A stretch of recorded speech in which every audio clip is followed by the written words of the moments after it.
Nesse vídeo nós vamos estar aqui encerrando então, terminando a quinta divisão principal da carta de Paulo aos Romanos, né, do capítulo 9, verso 11, onde temos aqui o mistério de Israel, né, entendendo o capítulo 11 hoje, Israel agora e Israel agora e Israel no futuro. Aqui então, nós já vimos que até aqui a palavra de Deus a respeito de Israel nunca falhou, né? E que Deus não é injusto quanto a Israel, no capítulo 9. Também nós vimos no capítulo 10 que a culpa é por parte do próprio Israel. Também vimos que Deus não rejeitou o seu povo, né? Isso que começa agora o capítulo 11, verso 1.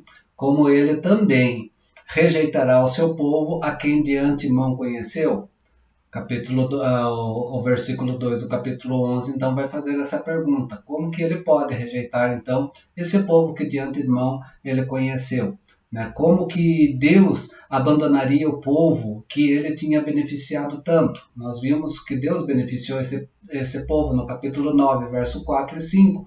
E agora, no capítulo 11, verso 29, vem tratar, então, dessa indagação. Será que Deus realmente rejeitou o seu povo? Deus não rejeitou seu povo de forma alguma. Paulo mostra que ele, Paulo, é a prova contrária disso. Ele é um israelita. E assim que ele começa o capítulo 11, no verso 1. E como nos dias de Elias, hoje também existem também os remanescentes, né? Aquilo que nós vimos no vídeo anterior. Nem todo israelita é israelita, mas há israelita, né, de acordo com a vontade de Deus, né? Os chamados remanescentes. Né? Isso mostra então o quê? Mostra que dentre todo o povo de Israel existe a eleição de Deus na sua graça, que é livre, né? Que nós vimos no capítulo 9, verso 29. Agora, nos versos 2 a 6 do capítulo 11, Paulo trata essa questão. Né? Existem alguns israelitas que reconheceram Jesus Cristo naquela época por causa da graça de Deus.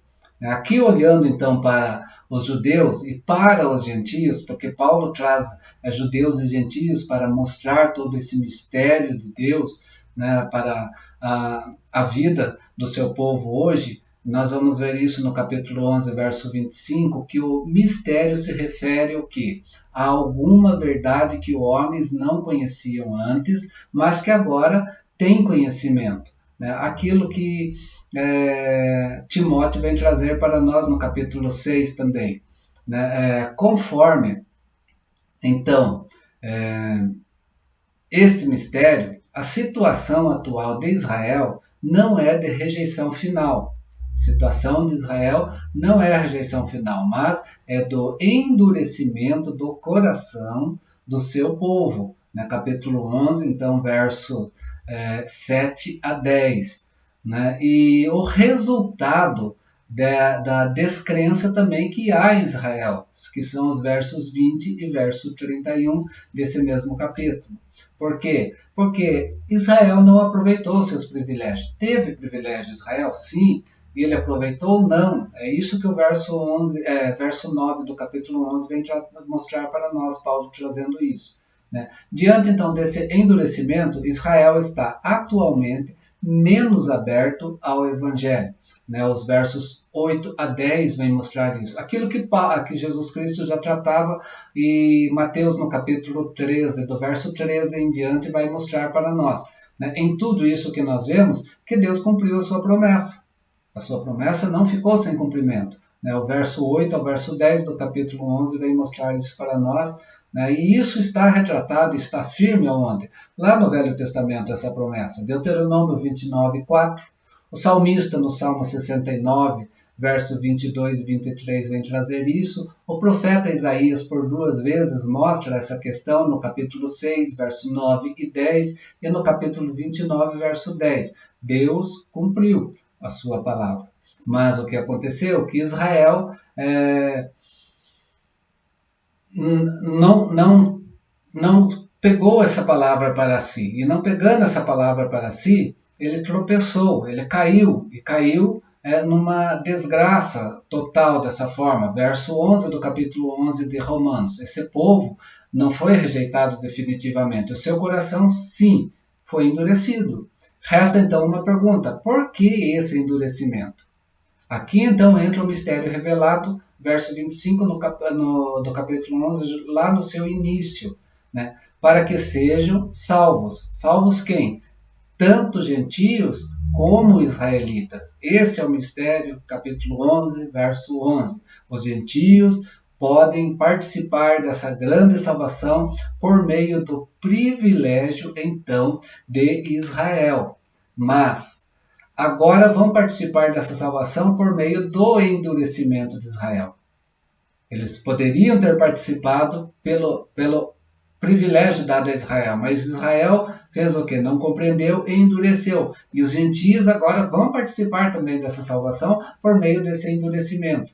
Israel não compreendeu que Deus o escolheu, né, somente por causa da sua graça. Não entendeu a graça de Deus. Capítulo 11, verso 6, e os versos 30 a 32. Por isso, então, que Deus fez o que? Virou-se para os gentios. Ele se revela agora aos gentios para fazer com que Israel fique com ciúme desses gentios. O capítulo 11, verso 11. E dessa maneira, então, Deus faz o que? Traz Israel para o arrependimento e fé. Chama Israel para si novamente. É nesse contexto que nós vemos, então, que há uma dependência mútua da salvação dos gentios e de Israel. O verso 25 no seu começo, do capítulo 11. A salvação, então, da plenitude de Israel vai se completar. Mas vai se completar quando? Somente quando se completar também a salvação da plenitude dos gentios. Verso 26 e o verso 27. E assim todo Israel será salvo. Todo Israel de Deus. Verso 26.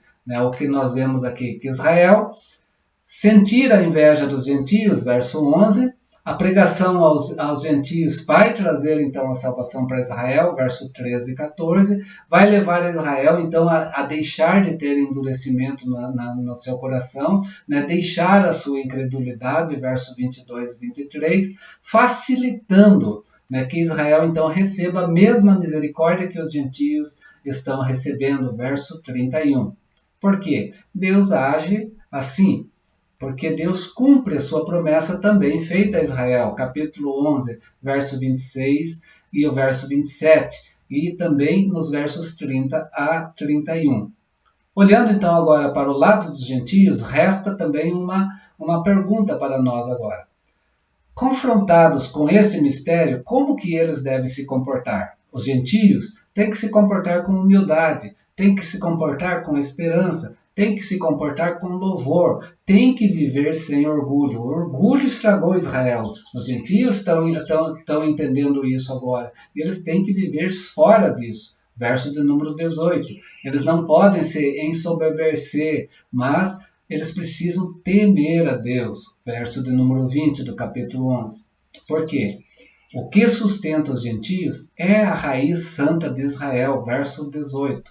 Os gentios foram feitos o que? Para serem feitos filhos de Deus. Eles foram enxertados mediante a fé. E pela falta da fé, eles podem também ser quebrados. Assim, tudo depende da graça de Deus. Verso 19 a 22 e o verso 24 do capítulo 11.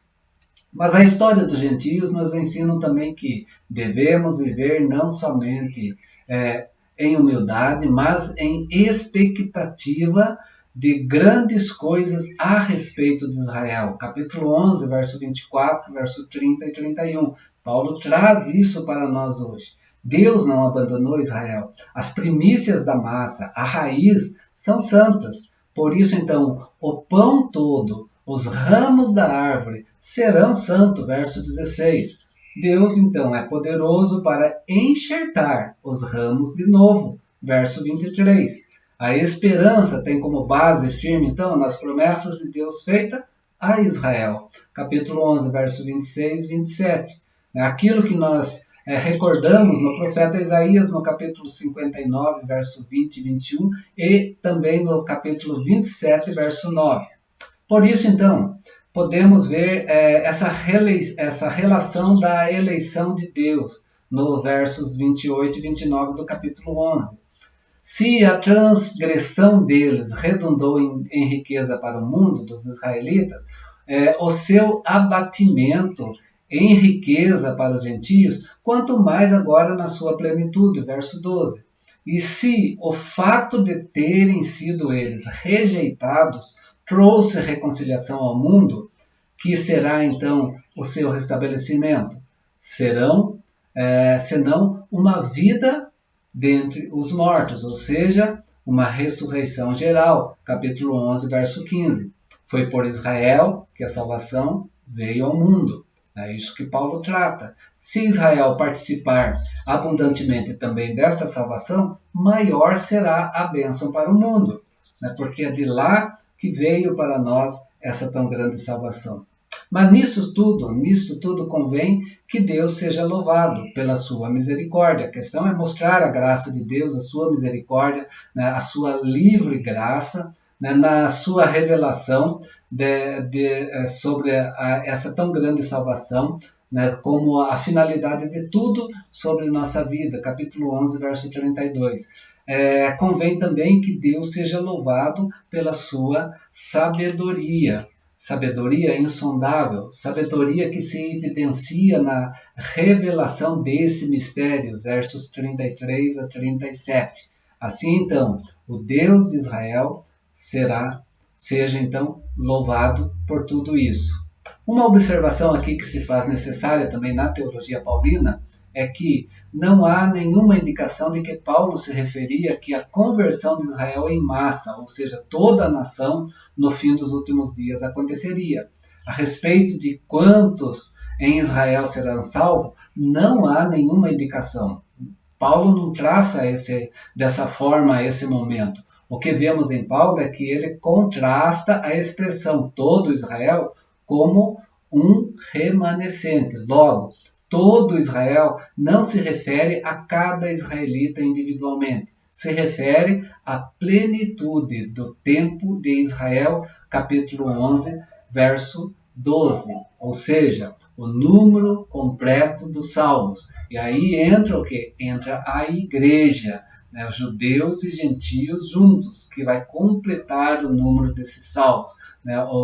Os israelitas de Deus no sentido agora da igreja, na junção de judeus, né? Um remanescente, e de gentios salvos em Cristo Jesus também, ok? Aqui nós terminamos então a divisão de número 5 desse livro e vamos passar então para o vídeo de número 18, a divisão de número 6. A divisão de número 6, agora compreendendo então esse mistério, nos chama a uma nova obediência. É sobre isso que nós vamos ver essa nova obediência com relação a estar na presença de Deus, a sua igreja na sua presença, tanto judeus como gentios.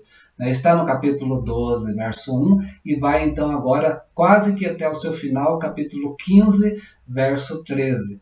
Que vamos começar vendo os dois primeiros versos tão conhecidos nosso de Romanos 12, que Paulo faz um rogo à igreja agora, essa igreja constituída, entendida, que compreende esse mistério de Deus, tanto de judeus como de gentios, que ele pede para renovar a sua mente, para estar prestando um culto verdadeiro a Deus. Romanos 12, 1 e 2 é o nosso alvo, então, para o próximo vídeo. Te espero lá para essa nova etapa dentro do livro de Romanos, o qual nós estamos, com a graça de Deus, indo para o final da sua última etapa, vídeo de número 18. Então, vamos estar juntos nessa jornada. Compartilhe esses vídeos, divulgue isso, para que outras pessoas possam ter, curta, esteja com essa página dentro do seu contexto aí na sua vida, para que você possa estar seguindo, que nós vamos trazer outros estudos ainda sobre a palavra de Deus, nós vamos prosseguir esse momento que é tão importante para as nossas vidas, para nós entendermos-nos como Igreja de Jesus Cristo hoje e entendermos a sua palavra como ela é para as nossas vidas. Que Deus te abençoe, fica na paz de Deus e esteja presente nesse próximo vídeo então.